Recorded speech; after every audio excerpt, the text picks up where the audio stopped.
right, guys, the same thing as last time. You've got to learn about linear functions. Now we're going to step it up a little bit and we're going to get into function notation, but it's really just a fancy way of writing using f of x instead of y. So you guys have probably seen it before. So the notation f parentheses x is called function notation, but that's not the way you read it. It's basically just another name for y. So if you see f parentheses x, just remember that's just another name for y. This notation is read as the value of f at x, or you'll hear me say it a lot, f of x. So f of x is like the shortened way of saying it. The parentheses does not mean at all.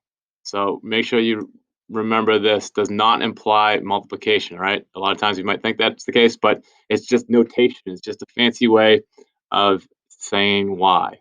And you really can use any letters that you want. You could say g of x, you could say h of x, you could say j of x. It does not really matter. The ones that we use the most are f and g. So those are the most common ones. Okay. So with that being said, we're going to look at some examples. We're going to go ahead and look at using function notation to evaluate and to interpret. Now, you guys already know that a linear function can be written in the form y equals mx plus b, right? You guys know that's the most common way of writing a linear function. So by naming a linear function f, you can also write the function using function notation. So right here, you could use function notation, and you can go ahead and this now will be the way you would write y equals mx plus b. We don't use y anymore, so you won't really see y as much anymore, but you'll see that f of x notation. Again, it's just another name for y, so don't get too confused with this. Now, if f is a function, right? So if we're saying that f is a function, x is the domain, then f of x represents the output, which would also be your range, okay? You can use letters other than f like we talked about before. You can use G or H. You can use really any letter that you want. All right, so let's take a look at example number 1, evaluating a function. I'm going to deal with this one first. We'll go ahead and do evaluate f of x equals negative 4x plus 7 when x is equal to 2 and x is equal to negative 2. So the first thing you'll do is you'll take all the x values and you'll substitute 2 in for those values. So I'm going to do that first. So you can see all I did was take the 2, substituted it in, and then all we have to do now is just solve it out. All right, so we write the function, substitute for x, and then we're just going to basically solve this out. So your final answer, once you do this out, do it all the way out, would be f of 2 is equal to negative 1. So that's saying that when x is equal to 2, the function is equal to negative 1. So super, super straightforward. I don't do anything here, so don't think this is multiplication. You're done. Do not divide by 2. You are done. Done, done, done, done, done.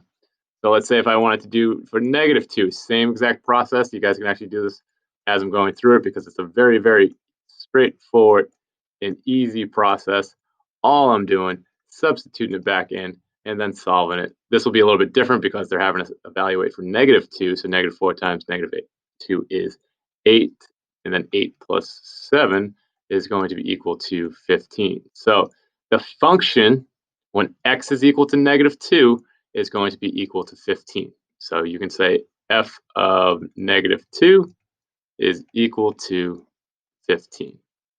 And you could write that out if you want to. You could say when x is equal to 2, f of x is equal to negative 2. When x is equal to negative 2, f of x is equal to 15. So whatever way or whatever, however you want to write that, be my guess, but that's how you evaluate a function. So that is it.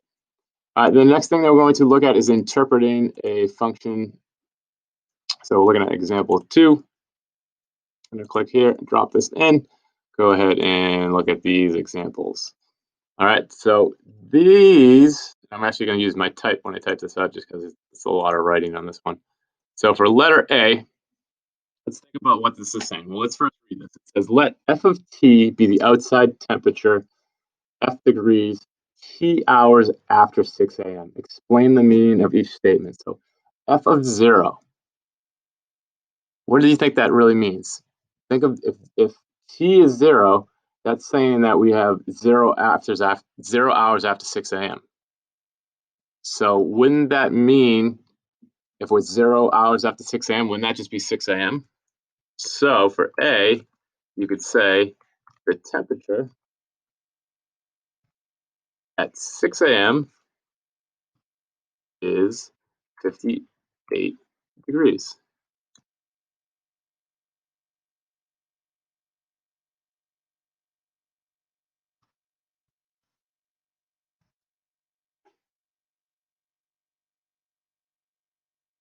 Okay, and now let's look at B. Let's go ahead and check this one out. Let's think about what this is saying. So the output when X is 6, so this is saying 6 hours after 6 a.m., they're giving us an output of N. We don't really know what that is. So you could say, and you could probably rewrite this any way you want, the temperature at what time would be 6 hours after 6 a.m. You could say 12, you could say noon. I'm going to say at 12 p.m.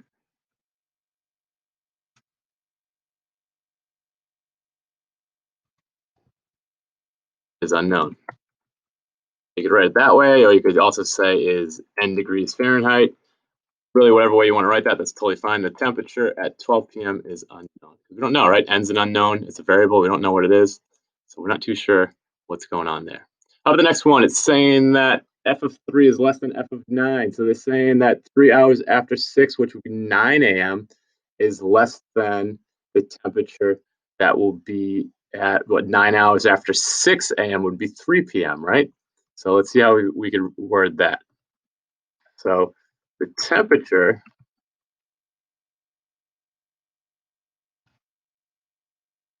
at 9 a.m., right, because that's 3 hours after 6 a.m., is less than the temperature at 3 p.m. That's 9 hours after 6 a.m. So that's how you do that one. So that's really understanding the notation and understanding how to rewrite an equation in a sentence. All right, so let's look at example 3. Bear with me while we're moving on to example 3, so you don't have to worry about pausing the video at all. We're just kind of running right through this, just going through it. And let's go to example 3. All right, example 3, solving for the independent variable. You guys know the independent variable is your x value. So that means we're solving for my x value. So it's kind of like context clue of what we're doing. Now for this, remember h of x is basically your y value. So if h of x is -7, all we have to do is rewrite and substitute in -7 for your h of x. So we're going to go ahead and sub it in, and then we have something that looks like this.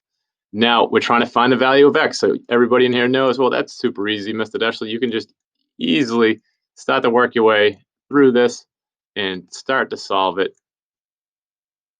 And now you have something that looks like that. And then multiply by the reciprocal to both sides, multiply by the reciprocal to both sides, divides out. And then on this side, what is actually pretty nice is this 2 will divide out, and you're left with -1. So -3 equals x, or x is equal to -3. So you can say when x is equal to 3, or -3, excuse me, then h of x is equal to -7. So you could write it like that. Trying to think of other ways you could also just write it like this, right? So all different ways to basically write your final answer. You could write it this way, or you could write it that way. And that's example 3. All right, now the next example we're going to take a look at is we're going to graph. And you guys know how to graph because you guys spend a lot of time on this in 8th grade. And we're going to take a look at that. So let's look at example 4, doing some good old graphing. And again, remember the form that this is in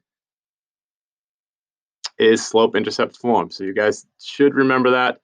This is the exact same thing as saying y equals 2x plus 5. So since it's in that form, you guys know the slope is 2, and you know that your b value is 5, which is really just your y-intercept. So hopefully that's coming back to you. That's your y-intercept, and this is your slope. So all we have to do is make a coordinate plane. So I'm going to do that real quick. Let's go black, and let's go. So you guys can make a coordinate plane while I'm making it.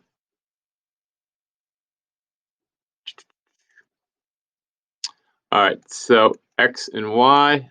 I'm going to go by ones, I guess should be fine. So 1, 2, 3, 4, 5, 6. Going by ones. All right, so what we're going to do next now, once you have your coordinate plane drawn like I do, all we have to do is plot the y-intercept. You guys know that this is the y-intercept, 0, 5. Well, where's 0, 5? Boop, boop, boop, boop. It'll be up here, right? So 0, 5. Actually, let me change my color so you can actually see it a little better. It would be right here.